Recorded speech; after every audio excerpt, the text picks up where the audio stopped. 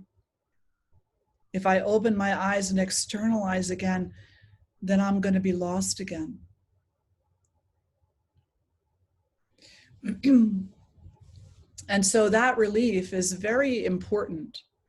That, again, 30 to 45 seconds, maybe 60 seconds, depends on the person's temperament. After the mantra concludes, that space is exquisitely potent, because that's when you are face to face, heart to heart, essence within essence. That's when you come home. Now, there is a teaching that states that you only really need to chant a mantra one time to reach enlightenment, to awaken spiritually. But here's what that one time has to entail: your complete surrender, your complete heart, your love, your one-pointed devotion, zero distractions, pure presence. And if you can get to that place, that experience, that space within yourself, where you can chant Om Shri Durgaye Namaha without any other thought, no other distraction, with complete 100% love, with the surrender of all your karma, surrender of all your expectations. You don't even expect to see Ma, because in that moment you're simply consumed as well as disappeared. You are absorbed. Your ego is no longer there. Therefore, your separate identity is no longer there. So if we can bring ourselves to that place, then we only need to chant it one time. But my suggestion to you is that in the history of humans, 99.9999999 and a few more nines % of people need 108 to start. Times 11, 12, 13.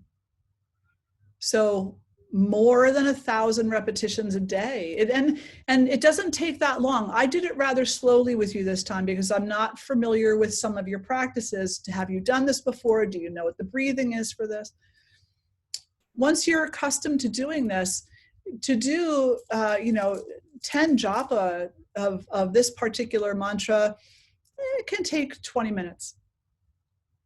20 minutes. Is happiness not worth 20 minutes? Is joy and inner peace and discovering within yourself that which has always been present to you? Your source, the Divine Mother. That's certainly worth 20 minutes of your time. If you are going to chant a little bit faster, it's very important to remember not to be mechanical. You need, while you're chanting, to allow yourself that experience of surrender. So every word is an offering to her. It's not how quick can I get to 1080. It's, this is a surrender. This is a surrender. This is an offering. This is my pranams to you. This is me lying down at your feet, asking for your mercy. This is that important. And when the mantra takes on that flavor, that quality, that essence, then you don't mind at all doing it 1,000, 2,000 times in a sitting, because there's so much relief.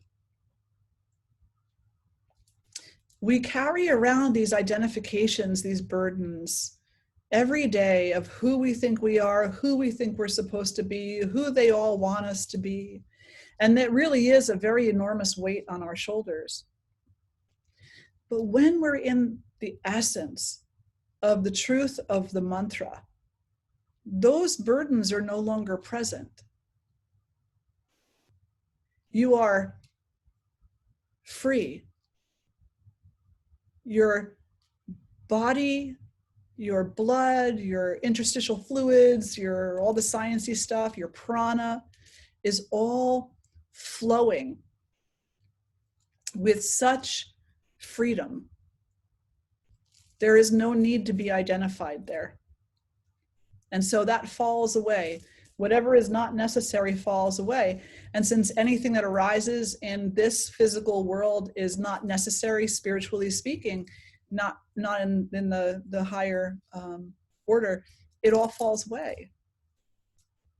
And granted, you come out of the practice and you take your time, and eventually you'll pick things back up again. But your relationship will inevitably be changed every single time to whatever it is that you're picking back up again. So let's just say that you're a person who, likes to rush around in the morning, but you adopt a morning japa practice. You're eventually going to slow down in the morning.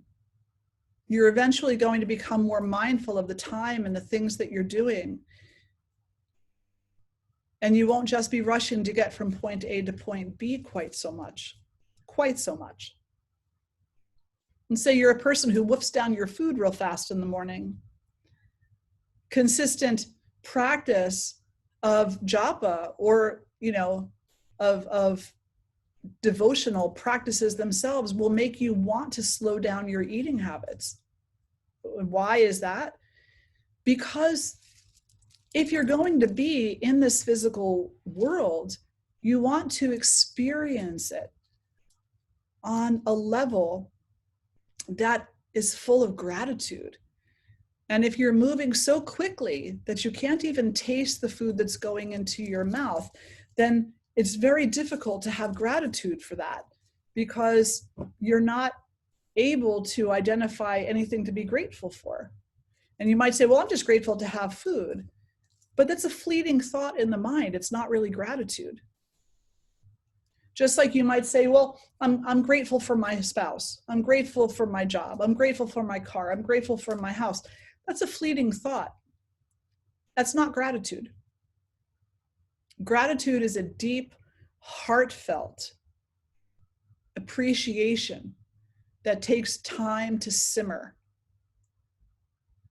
in the recesses of the heart and in the midst of the fire of the heart.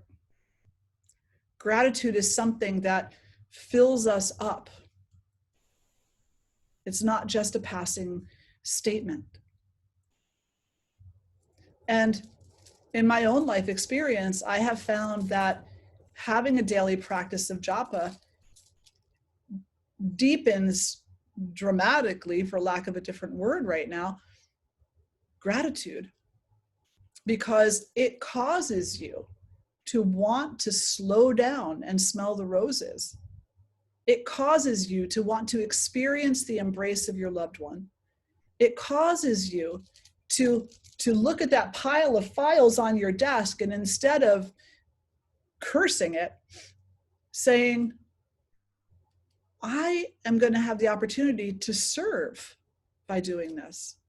So I'm going to try to find something interesting about it. I'm going to appreciate that this is what's paying my bills. Constant repetition of the mantra changes us. And it changes the way that we perceive life. Changes the way that we live life. And it changes the way that we experience gratitude. So if you're one of those people who can offer one repetition of the mantra with absolute spiritual perfection, meaning nothing but divine love. But for most of us, it's a process. It's a process that we're constantly starting over. So let's just check in with everybody and see, are there any questions or reflections right now? And if you have questions, you can raise a hand. If you have reflections, you can also raise a hand. Yeah, you can also put them in the chat.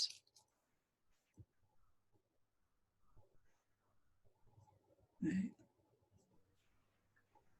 Funny thinking about what you said about, sorry, I don't know how to raise the hand. I'm still trying to learn Zoom. I'm looking around like, where do you raise your hand? That's the one. Amma likes to tell a story about a man who's on a train. And a train is the metaphor for being with the divine. And he has his luggage on his head and he's weeping. And another passenger goes to him and goes, why are you crying? And he goes, my luggage is so heavy. I don't know if I can hold it. And the other passenger goes, well, put it down. He goes, no, you don't understand. I can't afford a ticket for my bags. You know, and this is how we are with the ego. We carry around this baggage, not realizing that we can put it down at any given point in time. We're on the train of the divine. The divine will take it from there. Yeah. Absolutely, Devi. Absolutely. It's so true. We just have to take the first step, you know, be willing, get on the train. Yeah. Just get on the, just get on the train. And everything will open up to you. Everything will open up to you. Devi, would you like to lead us in a mantra?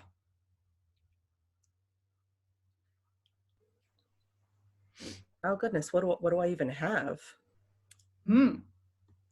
Have a heart full of mantras, from what I understand. I do, but my brain is not currently on mantras, so like it kind of froze. You know how Zoom does. Oh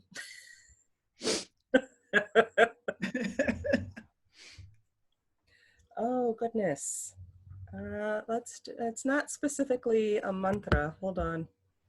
Oh, but it does kind of cover everybody we've been talking about and will be talking about for the remainder of the 9 days. I don't know why I had to talk like that. Just come with me on this verbal journey of mine. Yeah. I think, let me know if everybody can put the words in the chat. Yes, absolutely. Absolutely. Yeah. Jai Ambe Jagadambe Mata Bhavani Jai Ambe Jagadambe Mata Bhavani Jai Ambe Jagadambe Mata Bhavani Jai Ambe Jagadambe Mata Bhavani Jai Ambe Dukkha Vinashini Durga Jai Jai Kala Vinashini Kali Jai Jai Dukkha Vinashini Durga Jai Jai Kala Vinashini Kali Jai Jai Umarama Brahmani Jai Jai Radha Rukmini Sita Jai Jai Umarama Brahmani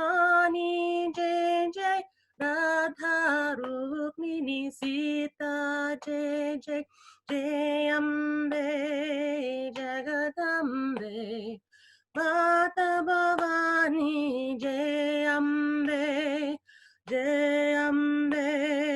Jagadambe Mata Bhavani Jai Ambe Dukkha Vinashini Durga Jai Jai Kala Vinashini Kali Jai Jai Dukkha Vinashini Durga Jai Jai Kala Vinashini Kali Jai Jai Umarama Brahmani Jai Jai Radha Rukmini Sita Jai Jai Umarama Brahmani Jai Jai Radha Rukmini Sita Jai Jai Jai Ambe Jagadambe Mata Bhavani Jai Ambe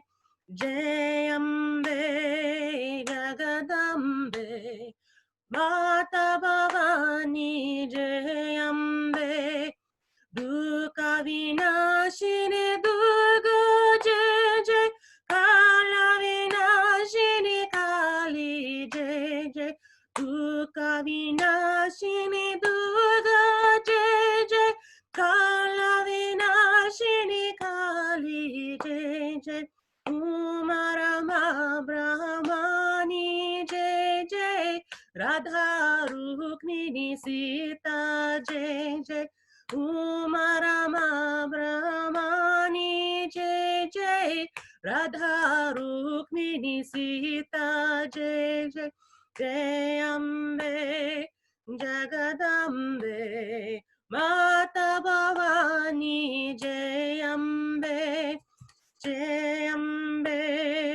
Jagadambe Mata Bhavani Jai Ambe Dukkha Vinashini Durga Jai Jai Kala Vinashini Kali Jai Jai Dukkha Vinashini Durga Jai Jai Kala Vinashini Kali Jai Jai Umarama Brahmani Jai Jai Radha Rukmini Sita Jai Jai Umarama Brahmani Jai Jai Radha Rukmini Sita Jai Jai Jai Ambe Jagadambe Mata Bhavani Jai Ambe Jagadambe Mata Bhavani Jai Ambe Dukkha Vinashini Durga Jai Jai Kala Vinashini Kali Jai Jai Dukkha Vinashini Durga Jai Jai Kala Vinashini Kali Jai Jai Umarama Brahmani Jai Jai Radha Rukmini Sita Jai Jai Umarama Brahmani Jai Jai Radha Rukmini Sita Jai Jai Jai Ambe Jagadambe Mata Bhavani Jai Ambe Jagadambe Mata Bhavani Jai Ambe Dukkha Vinashini Durga Jai Jai Kala Vinashini Kali Jai Jai Dukkha Vinashini Durga Jai Jai Kala Vinashini Kali Jai Jai Umarama Brahmani Jai Jai Radha Rukmini Sita Jai Jai Umarama Brahmani Jai Jai Radha Rukmini Sita Jai Jai Radha Rukmini Sita Jai Jai Radha Rukmini Sita Jai Jai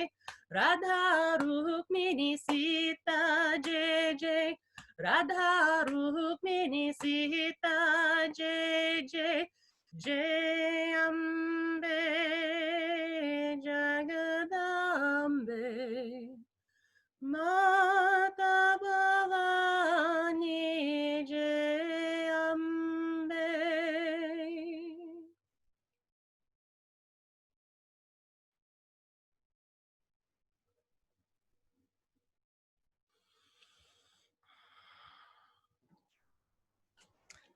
Beautiful. Absolutely beautiful. So we're coming toward the end of the evening. Jyoti, do you have anything else that you would like to share? Is there any announcements are there any announcements we need to make? There are. So tomorrow is our 6th evening together, and we'll start off again at 6:30 with Homa with Devi. And Devi, that was just magical. Thank you so much for that. 6:50 meditation with Swamini Ji, followed by 7 o'clock satsang. At 8 o'clock, our guest speaker is Dr. Rachel Rudin, and her topic is refuge and sadhana practice with Green Tara. And we have with us right now Tomomi Asano from Japan, and she'll be here. It's what, like 12 hours difference to Tomomi, right? So it'll be our evening and her morning. And so she'll be here offering kirtan as well. And then if anyone is, again, an early bird, tomorrow morning, you can join us at 6:30 a.m. Eastern time, 4 p.m. India time. We'll be having a live discussion with Sadhviji from Paramath Nikitam Ashram in Rishikesh. If you miss it, no worries. We're going to actually be replaying that discussion later on in the week. But if you're up early and you want to join, come join on Zoom.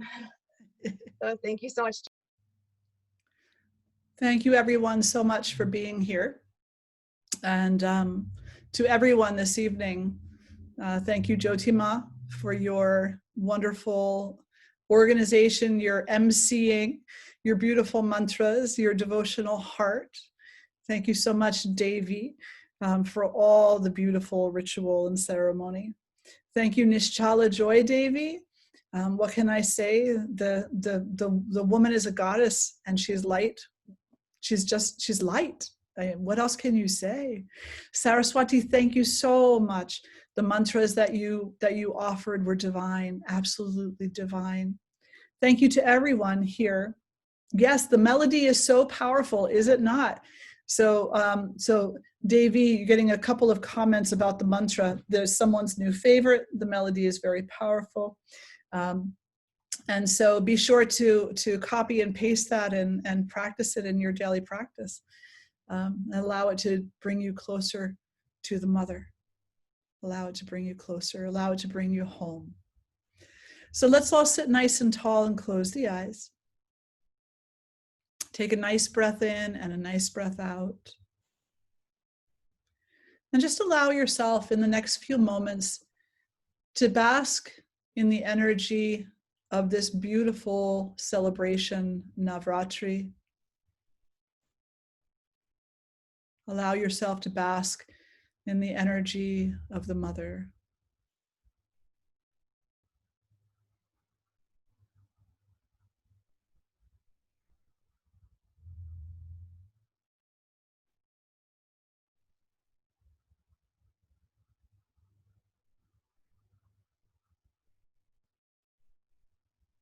Drawing the hands together in front of the heart.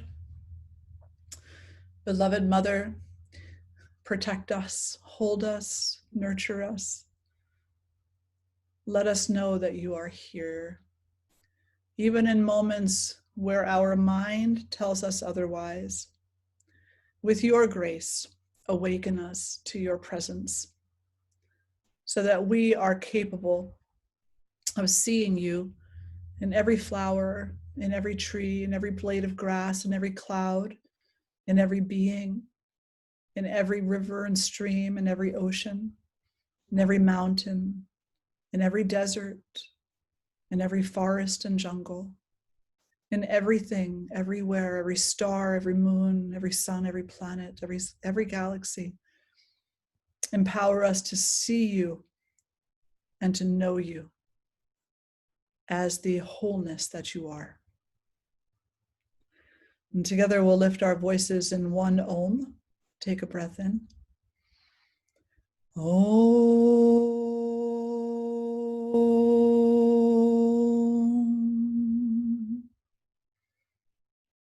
Om Shanti, Shanti, Shanti. May there be peace in the heavens. May there be peace upon the earth. And may there be peace within our hearts. Thank you all so much for being here tonight. And we will see you tomorrow evening. Namaste. Thank you. Good night. Thank you.